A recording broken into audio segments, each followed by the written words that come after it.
Tak počúvajte. Určite ste to už zažili v práci, odovzdáte úlohu, ktorá je hotová a funguje, no zrazu za vami príde kolega a povie: vieš čo, niekto hovoril, že tá tvoja časť nie je úplne dobre urobená, nebude konkrétny, nepovie kto presne, ani čo presne bolo zle. Len vám nechá takého červíka pochybnosti, ktorý vás začne nahlodávať. A presne toto je jedna z foriem tichej sabotáže a prehadzovania viny. Ak sa vám tento obsah páči a chcete viac videí o manipulácii, toxických ľuďoch a psychológii v bežnom živote, dajte odber a like, pomôže mi to robiť pre vás ďalšie podobné témy. Prečo to ľudia robia? Väčšinou preto, že nechcú niesť zodpovednosť alebo sa cítia ohrození. V psychológii sa tomu hovorí presúvanie viny alebo projektívna obrana. Namiesto toho, aby sa človek pozrel na seba a priznal chybu, hodí ju na niekoho iného. Typický príklad: tým pripravuje prezentáciu, vedúci spomenie, že niektoré dáta nie sú úplne jasné. A kolega namiesto toho, aby povedal: to som ja zle spracoval, otočí to: no to asi Peter nedodal včas, ja som len použil, čo som mal. Peter sa dozvie o kritike až neskôr, ale škvrna zostane na ňom. Ďalší dôvod je mocenská hra. Keď niekto poukazuje na vaše domnelé nedostatky, stavia sa do pozície toho, kto má informácie. Je to spôsob, ako zvýšiť svoj status na váš úkor. V praxi to vyzerá tak, že kolega príde za vami a povie: vieš, šéf nebol veľmi spokojný s tým, ako si to spravil, no keď sa opýtate šéfa, zistíte, že žiadna taká kritika neexistuje. Ale vy už ste medzi tým strávili pol dňa pochybovaním, či ste niečo nepokazili. Z psychologického hľadiska ide o formu mikromanipulácie. Nepriamou kritikou alebo odkazovaním na niekoho tretieho sa vo vás vyvolá neistota. A neistý človek sa ľahšie ovláda. Keď neveríte vlastnej práci, ste ochotní robiť načasy, viac kontrolovať detaily a snažiť sa dokázať svoju hodnotu, presne to, čo sa sabotérovi hodí. Čo s tým môžete robiť? Najdôležitejšie je nenechať sa vtiahnuť do hry.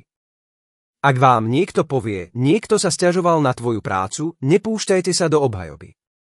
Položte jednoduchú otázku, kto konkrétne a čo presne, väčšinou sa ukáže, že konkrétne informácie nie sú. Tým pádom celá manipulácia stráca silu. Príklad: kolega povie: počul som, že tá prezentácia sa niektorým nepáčila, vy na to pokojne: rozumiem, kto konkrétne to hovoril.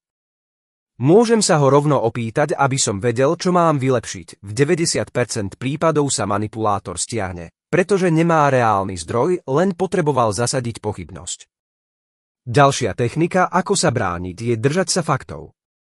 Namiesto toho, aby ste sa nechali uniesť pocitom: asi som niečo pokazil, zostaňte v rovine. Úloha je hotová, funguje a termín sme stihli. Ak má niekto návrhy na zlepšenie, môžeme ich zohľadniť na budúce, takto nedáte priestor na ďalšie podrývanie.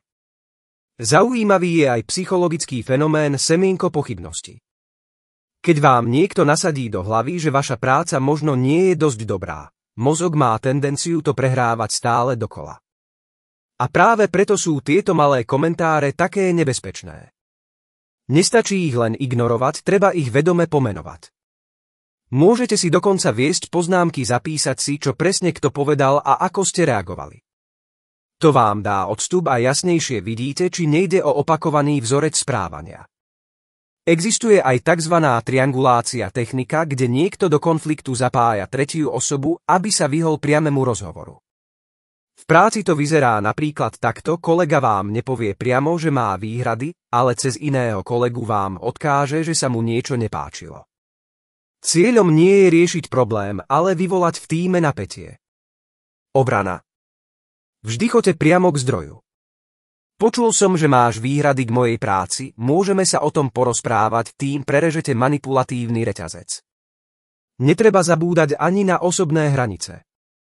Ak máte kolegu, ktorý systematicky prenáša chyby na vás alebo vás stále spája s kritikou iných, môžete pokojne povedať: ak má niekto problém s mojou prácou, nech to rieši priamo so mnou.